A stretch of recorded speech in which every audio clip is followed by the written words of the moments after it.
We interrupt your regularly scheduled programming to bring you this special report. On June 28, 1914, a teenage Serbian nationalist gunned down Archduke Franz Ferdinand and his wife Sophie as their motorcade maneuvered through the streets of Sarajevo. Next in line from the Austro-Hungarian throne, Ferdinand had not been particularly well liked in aristocrat circles. Nonetheless, his death quickly set off a chain reaction of events, culminating in the outbreak of World War I. Having received multiple warnings to cancel the trip, the Archduke knew that danger potentially awaited them. Our journey starts with an... Thank you. It was that detour that allowed Principe to be able to assassinate the two successfully. They had already made several attempts, all of which had failed. Principe was planning on just going home for the day, but the Archduke happened to just take the street that he was on. It was then that he pulled his gun and shot them both. He has been arrested and is awaiting trial. Now, for Austria-Hungary's response. Some breaking news this evening. On July 23, 1914, nearly a month ago, the Austrian Archduke Franz Ferdinand and his wife were assassinated by the Serbian nationalist Gavrilo Princip in Sarajevo, Bosnia. Today, Baron Gisela von Giselingen, ambassador of the Austro-Hungarian Empire to Serbia, has delivered an ultimatum to the Serbian government. Acting with the full support of its allies in Berlin, Austria-Hungary has determined in the aftermath of the assassination of Franz Ferdinand to pursue an ultimatum towards the country of Serbia. Their plan is for the Royal Serbian government to pledge itself to, quote, 1. To suppress every publication which shall incite to hatred and contempt of the monarchy, and the general tendency of which shall be directed against the territorial integrity of the latter. 2. To proceed at once to the dissolution of the Narodija Obradana, to confiscate all of its means of propaganda, and in the same manner to proceed against the other unions and associations in Serbia which occupy themselves with propaganda against Austria-Hungary. The royal government will take such measures as are necessary to make sure that the dissolved associations may not continue their activities under other names or in other forms. 3. To eliminate without delay from public institution in Serbia everything whether connected with the teacher, corps, or with the methods of teaching that serves or may serve to nourish the propaganda against Austria-Hungary. 4. To remove from the military and administrative service in general all officers and officials who have been guilty of carrying on the propaganda against Austria-Hungary, whose names the imperial and royal government reserves the right to make known to the royal government when communicating the material evidence now in its possession. 5. To agree to the cooperation in Serbia of all the organs of the imperial and royal government in the suppression of the subversive movement directed against the integrity of the monarchy.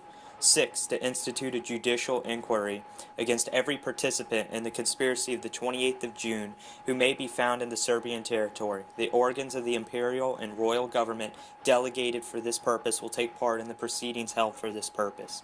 7. To undertake with all haste the arrest of Major Voslav Tankosic and of one Milan Siganovic, a Serbian official who have been compromised by the results of the inquiry.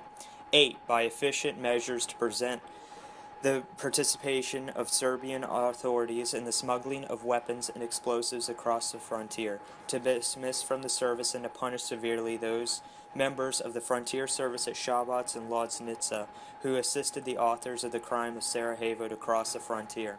9. To make explanations to the imperial and royal government concerning the unjustifiable utterances of high Serbian functionaries in Serbia and abroad, who without regard for their official position have not hesitated to express themselves in a manner hostile toward Austria-Hungary since the assassination of the 28th of June. 10. To inform the imperial and royal government without delay of the execution of the measures comprised in the foregoing point. There is no way that Serbia will agree to points 4 through 6. This would give far too much power to the Austria-Hungarian government over Serbian interests. We will have to see how this plays out in the coming days. We have breaking news from Austria-Hungary. On to our reporter at the scene. Hello, Bartholomew Smith here. Today's July 28th, 1914, and Austria-Hungary has formally declared war on Serbia. This is due to Serbia not complying completely with the Austro-Hungarian ultimatum. The ultimatum had been issued 5 days previous to today.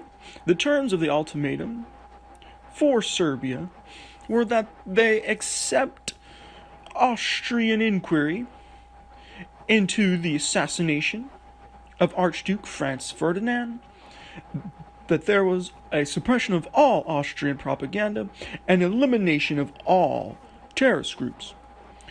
Serbia was given 48 hours to respond. All these terms were accepted on July 25th, yet, with the exception of Austria having participation and an inquiry into the assassination of Archduke Franz Ferdinand.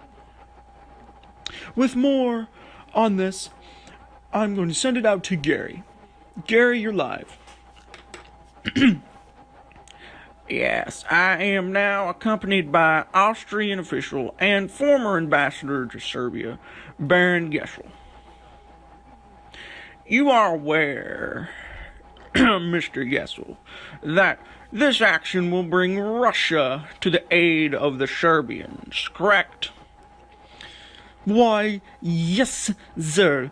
I fully anticipate such a quick and decisive victory that Russia will not be able to mobilize that quickly. We also have been completely assured of Germany's support of such a war. We are completely confident in our abilities.